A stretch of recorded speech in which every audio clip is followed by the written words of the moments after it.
بسم الله الرحمن الرحیم د HTML5 کورس پنځم چپټر ته ښه راغلاست. په دې چپټر کې به انشاءالله مونږ د ټیبل ریلیټډ یعنی د ټیبل مربوط کوم ټیګونه چې دي هغه به ټول انشاءالله په دې چپټر کې مونږ کور کوو. په دې دغه چپټر مونږ په 3 ویډیوګانو باندې ویشو. په 3 ویډیوګانو کې به مونږ دغه چپټر مکمل خلاصو. په لومړی ویډیو کې به مونږ وایو چې ټیبل په خپله څه شی ده، او هم چې نن به ورسره ووایو چې بیسیک ټیبل سټرکچر چې هغه ټیبل ده، TR ده، TD ده، همدارنګه TH یعنی ټیبل هیډینګ دا به وایو. په دویمه ویډیو کې به انشاءالله مونږ وایو چې سپینینګ څه ته ویل کېږي، کالم سپینینګ، همدارنګه روز سپینینګ څه ته ویل کېږي او په کوم طریقه باندې کېږي. په دریمه ویډیو کې به دریم درس کې به وایو چې لانګ ټیبل یعنی اوږد ټیبل به په کوم قسم باندې مونږ جوړو، چې په هغې کې ټیبل هیډینګ ده، ټیبل باډي هم راځي، همدارنګه ټیبل فوټر یعنی فوټ هم پکې راځي. دا به انشاءالله مونږ ټول په وروستۍ ویډیو کې کور کوو. ښه نو دغه ویډیو چې د پنځم چپټر لومړی درس ده چې په دې کې به مونږ چې ټیبل څه ته ویل کېږي. لومړی تاسو ته وایم چې ټیبل څه ته ویل کېږي. دلته ما سره یو عکس موجود ده. په دې کې تاسو ګورئ څه شی تاسو ته ښکاره کېږي، ډیټا تاسو ته ښکاره کېږي یعنی ریکارډونه دي د مختلفو کسانو. ګورئ فرست نیم، لاست نیم، جاب ټایټل، ټویټر یعنی د ډېرو کسانو هغه ډیټا په دې کې سټور شوې ده. که چېرته دغه ټیبل نه وی او دا ډیټا په همدې ټوله په یو ځای اچول شوې وی خو مونږ ورباندې نه پوهېدو. نو ټیبل د دې په خاطر باندې استعمالېږي تر څو پورې چې هغه ډیټا مونږ سټرکچر کړو یعنی په سم ترتیب سره یې ولیکو. ګورئ په ټیبل د څه شي نه جوړ شوي وي؟ ټیبل د کالم همدارنګه له روز نه جوړ شوی وي. په دې قسم چې تاسو ته ښکاره کېږي دا رو ده، یعنی دغه یوه رو شوه، بله شوه، 3، 4، 5 یعنی دا روګانې دي مونږ سره په دې قسم باندې په افقي چې کوم پراته دي دې ته روز ویل کېږي. همدارنګه دغه عمودي چې کوم تاسو ته ښکاره کېږي دې ته کالم ویل کېږي. یعنی په دې ټیبل کې مونږ سره 4 کالمه دي او 6 روګانې دي. نو دغه به مونږ د HTML په واسطه باندې یعنی د کوډ په واسطه باندې جوړو.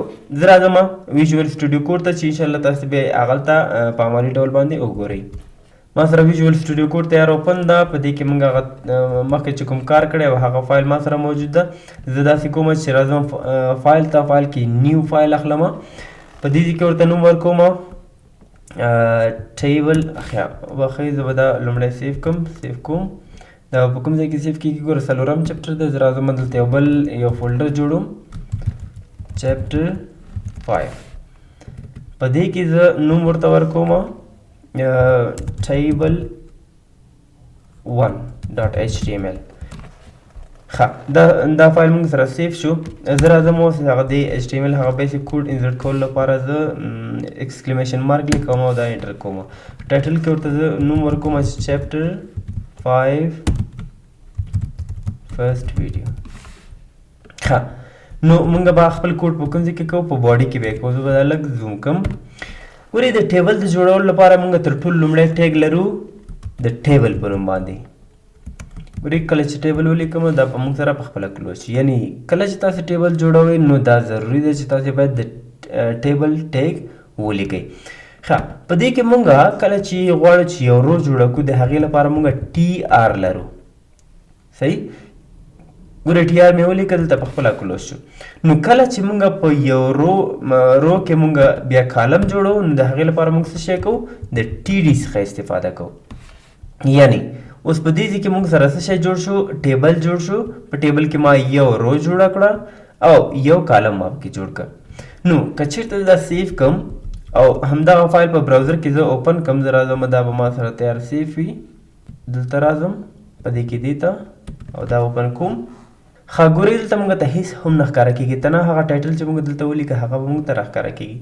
دا چې مونږ په دې کې ریکارډ نه دی لیکلی یعنې څه شی پکې موجود نه دی نو په دې خاطر باندې مونږ ته څه شی نه ښکاره کېږي. ښه نو دا چې مونږ په دې ټیبل کې څه شی لیکلی نه دي یا کوم ریکارډ مونږ نه دی لیکلی نو په دې خاطر مونږ ته دلته څه نه ښکاره کېږي. زه راځم ویژوال سټوډیو کوډ ته. بیا دلته څه شی کوم؟ په دې ځای کې زه لیکم چې فرست کالم.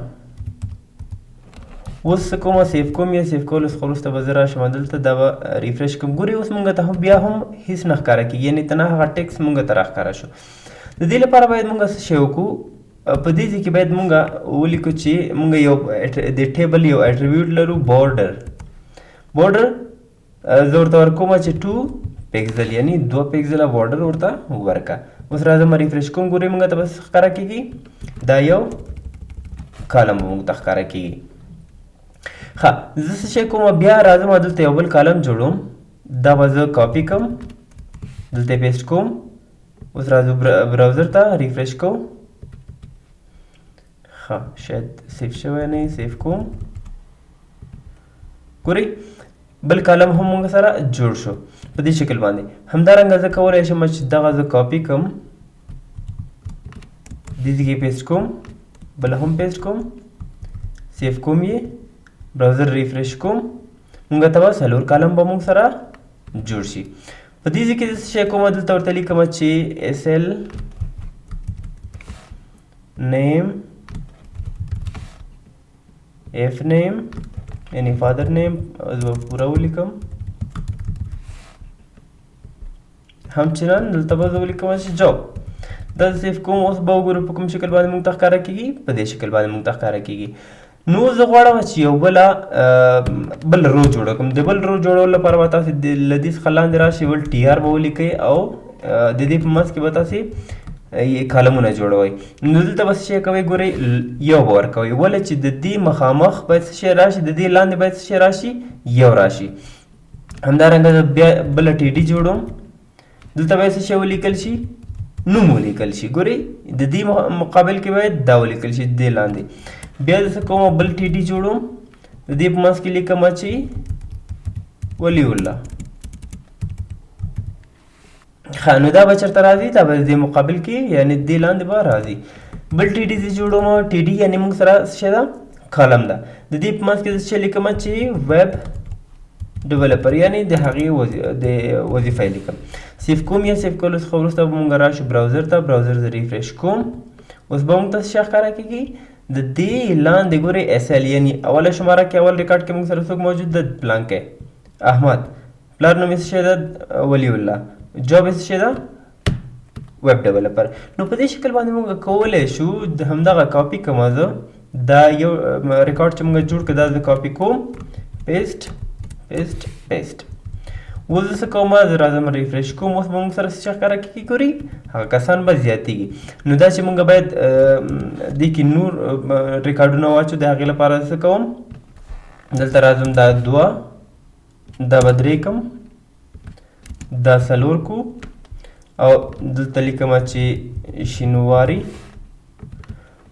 پلار نوم یې چینج کوو یاسر. دلته لیکم چې مثال انجینیر. همدارنګه دا هم زه چینج کوم خان. نومونه به موږ ورته همداسې ورکړو. زه ورته نوم ورکوم چې ډاکټر.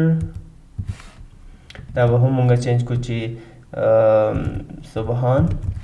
په دې شکل باندې راځم اوس ګورو موږ سره به دا ریکارډونه چینج کېږي. کوم ریکارډونه چې یعنې کوم چې موږ ولیکل هغه به دلته راښکاره کېږي. نو په دې شکل باندې تاسو کولی شئ چې هغه بیسیک ټیبل جوړ کړئ. په دې کې موږ څه وکړه ګوره موږ تر ټولو لومړی د ټیبل هغه ټیګ واخیسته. په دې کې موږ TR واخیسته یعنې TR موږ سره څه ده رو ده. په دې کې موږ څو کالمه واخیستل 4 کالمه موږ واخیستل. بیا همدغه یوه رو موږ څه وکړه کاپي مو وکړه ځکه چې همدغه ریکارډ یعنې دغه هیډینګز دي یعنې دا باید پاس هیډینګ د او بیا نور څه دي لاندې ریکارډونه دي. دا به بیا موږ په راتلونکي درس کې وایو چې TH د څه په خاطر باندې استعمالیږي د هیډینګ په خاطر باندې. ښه دا به هم همدلته موږ کور کړو.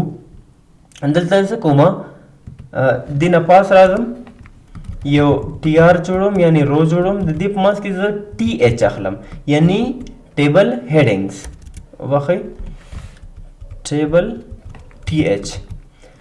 اوس زه څه کوم دلته لیکم SL. فرق باید تاسو ته واضح معلوم شي. همدا زه کاپي کوم 2 3 4. په دې کې څه لیکم چې نیم.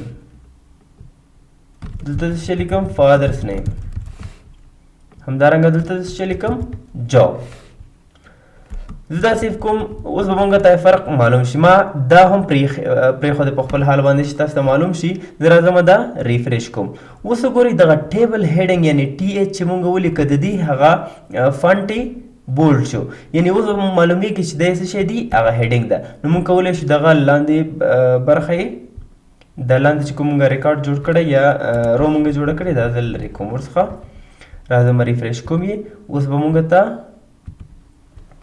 لا ریفریش شوی نه ده ریفریش کیږي خیر نو دا دی مونږ ته هغه ټیبل جوړ شو خیر نو د نن ورځې درس تر همدې پورې مونږ په دې درس کې وویل چې ټیبل په خپله څه ته ویل کیږي او هغه بیسیک سټرکچر یې په کوم شکل باندې ده په دې کې تاسې ولیدل چې مونږ د ټیبل ټیګ واخیسته په دې کې مونږ رو جوړه کړه 4-5 روګانې پکې مونږ جوړې کړې او همچنان مونږ وویل چې ټي ډي د څه په خاطر باندې استعمالیږي د کالم جوړولو په خاطر استعمالیږي او همچنان ټي ایچ مونږ د ټیبل هیډینګ په خاطر باندې استفاده کوو نو دغه ویډیو له نورو دوستانو سره هم شریکه کړئ ویډیو در سره لایک کړئ همدارنګه چینل ته نوي راغلي یاست چینل در سره سبسکرایب کړئ اوس لپاره په الله وسپارم السلام علیکم